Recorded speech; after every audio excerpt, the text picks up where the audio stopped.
Hey everyone, it's Strange Michael. I hope you're doing well today.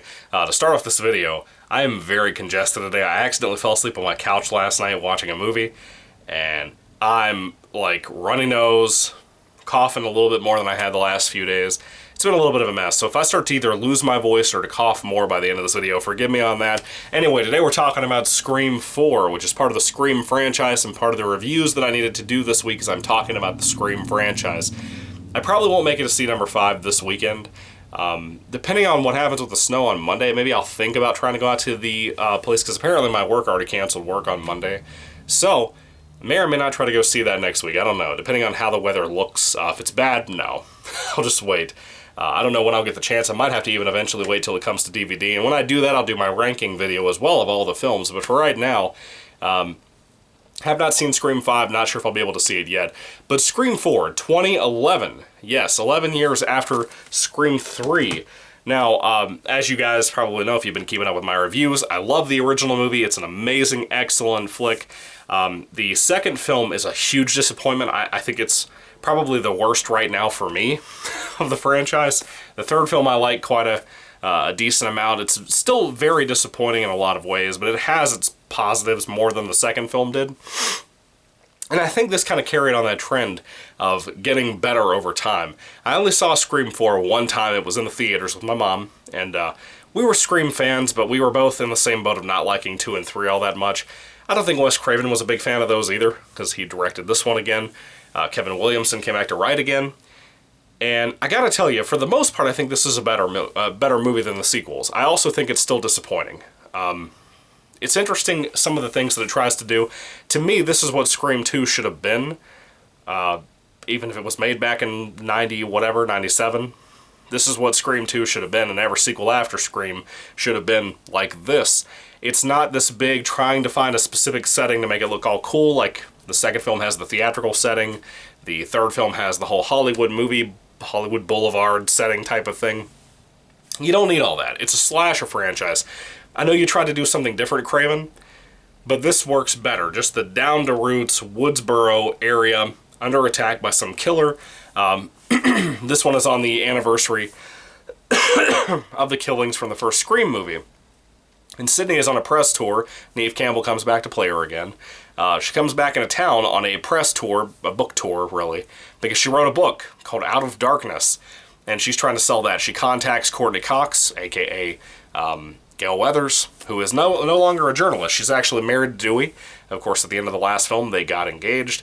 They're married. Their marriage is nice and strong. It's nice to see that in a movie in 2011, because you don't see that nowadays a lot in movies. But Gale and Dewey were married. David Arquette and Courteney Cox come back to play them. Courtney is no longer really a journalist. I don't really know what she does aside from trying to write novels. And it is what it is. I get the struggle. I get it a lot. I wish there was more focus on that, too, in this movie. Yeah, those 3 came back as our main cast leads. The interesting thing this time around is that we meet Sydney's aunt and her cousin. And her cousin is played by, I cannot for the life of me remember this girl's name. I knew her on a ton of stuff. She's on Scream Queens. What is her name? I didn't realize Kristen Bell was in this.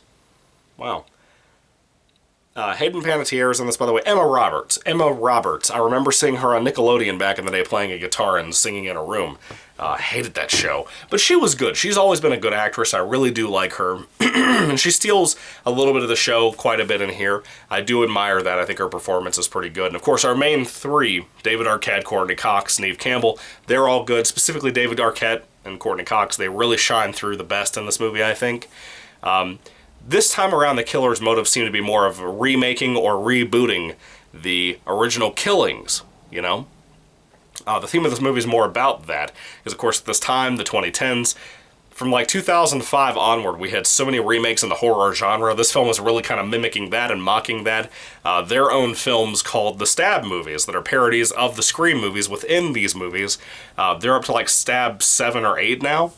And those movies are kind of having critiques about stuff like that, and they really name off a lot of stuff that is kind of obscure when it comes to the horror movie fan base nowadays and the horror community. I was kind of surprised to see that there's a lot of Wes Craven's own movies thrown up here and there, like The Hills Have Eyes. They bring up some really interesting stuff in here. I'm surprised I've never seen a Phantasm reference in any of these movies, at least the ones that I've known of. I don't think I've seen any reference to Phantasm at all. You'll see the most obscure things, even from famous stuff, but you won't see Phantasm mentioned anywhere, which is a classic. You know, I really like most of those movies. So, the writing for the characters is a lot better. I will say I don't think the casting for a lot of these kids are great. Hayden Panettiere, I've never been a big fan of. She does a good job here. She's kind of a tougher chick, but she's not like a bully. This is a different generation. You don't have really bully characters. You have the tougher chick characters, and that's kind of what she is. She does well here. Never seen her with short hair, except for in this movie. That kind of took me for, it kind of took me for a loop, frankly. It was weird. I couldn't figure out if it was just like up in a weird, twisty tie. No, it was, she had short hair. It's kind of neat.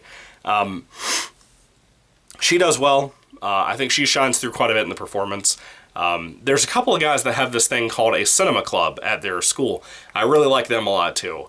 One of them has longer hair, and he's kind of having a little bit of a flirtation with Hayden Panettiere's character. And that's kind of neat. That's kind of nice. There's some good stuff in here that I think works a lot better than 2 and 3's script and character setup and everything.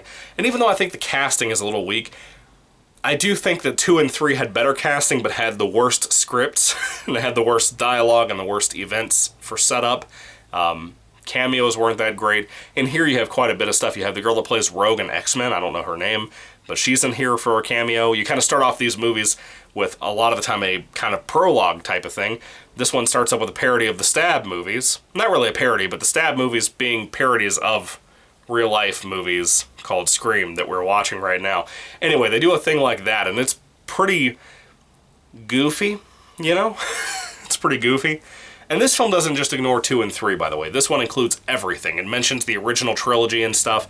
All that stuff was interesting. I really appreciated that part as a continuity fan. I wish Halloween had maintained this. I wish Friday the 13th had maintained this, and Nightmare on Elm Street with the Jackie Earle Haley movie. I wish we had more continuation among series. It's one reason I admire the Chucky franchise. I like that stuff. Most of these franchises don't do that, which is disappointing in my opinion. But overall, I think I like this movie a little bit more than 2 and 3. Not by much, but it is a better flick. The ending is interesting, I'll give it that. The plot twist stuff is stupid. I'm not a fan of that. I think that Wes Craven pulled it off in the original Scream movie from 1996. I think he hasn't pulled it off since. I think this one has the same issue as 2 and 3, like I've mentioned, of being just bad copycats of the first movie. And that's kind of brought up in here with the remake reboot theme, but it doesn't make it better. It doesn't make me just kind of say like, oh yeah, they acknowledged it. No, I don't really think that improves the situation. I think the identity of the killers is kind of dumb. The motive is dumb. 2 and 3 had the same exact problem. Just nonsense, weird types of stuff like that that I just, with actors and actresses, I don't think really pull off those identities in each of those movies. But at least it was interesting. I think that the kills and stuff are better than they've been in any of the movies after the first one. I think the sequels, 2 and 3, 2 arguably has the most gore. To me, it's one of those things like the first Final Destination movie. There's not really that much gore in there, and people love it. And I know my boy Grayson's reviewing them currently, or he just finished up reviewing them. So one of the reasons I'm not a big fan of the first Final Destination movie, it needed more gore, and 2 got that right, 3 got that right, 4 got that right. I don't know about 5. It's been a long time since I've seen 5. But the Scream movies needed more blood, in my personal opinion. I like how this is not some grandiose scale, like, theater setting, Hollywood movies, Boulevard setting in California. It's none of that. It's just a small town slasher murder mystery. That's all it is. And it works very well, and it works fantastically. I like the ties to the previous movies. I like that it acknowledges 2 and 3. It has a lot of positives to it. It looks good. It's a darker looking movie, though. That's one thing I will say. The cinematography is darker on Scream 4 than it is on the previous 3 movies. And I'm a fan of that. I like that. I think it looks better.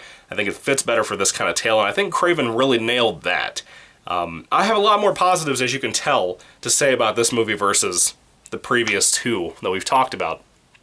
I'm curious how much 5 is going to maintain that. I've heard some interesting things about 5. I think I even read a spoiler earlier. I'm really nervous about that. I hope it's not the case, one way or the other. Because if it goes one way that I'm thinking it's going to go, it's going to suck. If it goes another way, it's going to be sad. So, I don't know. I hope I stay away from all of it. Avoid the spoilers. Don't tell anybody any spoilers. Don't put them in my comment section, please, for the love of God. Yeah, I hope to see it sometime soon. I hope it's good. But, yeah. So, Scream 4, guys. What are your thoughts on this movie? Do you love it? Do you hate it? Put all your thoughts and comments down below. I'd love to hear what you have to say about it. I like it. It's just not great, and I also don't think it's really that good. It's a good movie. Interesting motive. Well, not interesting, but I don't really like the motive, but I like the execution of certain things once the motive is revealed. You know, I do. I like certain parts of the execution, but not all of it. When it comes to Scream 4, if I had to rate this on a 5-star basis, I would give this a 3 out of 5 stars. I do think I like it more than 2 and 3. I think that more small-scale story works a lot better. Works way better for this kind of tale. Slasher movies do not need to be this grandiose topic. It doesn't need to be this grandiose thing. This works really well for what it is. And Wes Craven knew that, and it's good that at least he, by the end of the franchise, before he passed away, was able to put this together. And I'll take it. I'll take it. Anyway, what are your thoughts on Scream 4, guys? Did you love it? Did you hate it? Put your thoughts and comments down below. I'd love to hear what you have to say about it. If I had to rate it, like I said, 3 out of 5 stars. I dig it. It's relatively enjoyable. It's watchable for sure. Way more watchable than 2 and 3 in my opinion. But yeah, that's my personal feelings about it. I'd love to hear all your stuff down in the comment section down below. Do you hope Scream 5 is good? Do you think it's good? I think it looks like trash so far from the trailers I've seen. It's not looking good. I hope it's good, but it doesn't look good. Anyway, put your thoughts and comments down below once again. Thank you for watching. God bless you guys, and goodbye.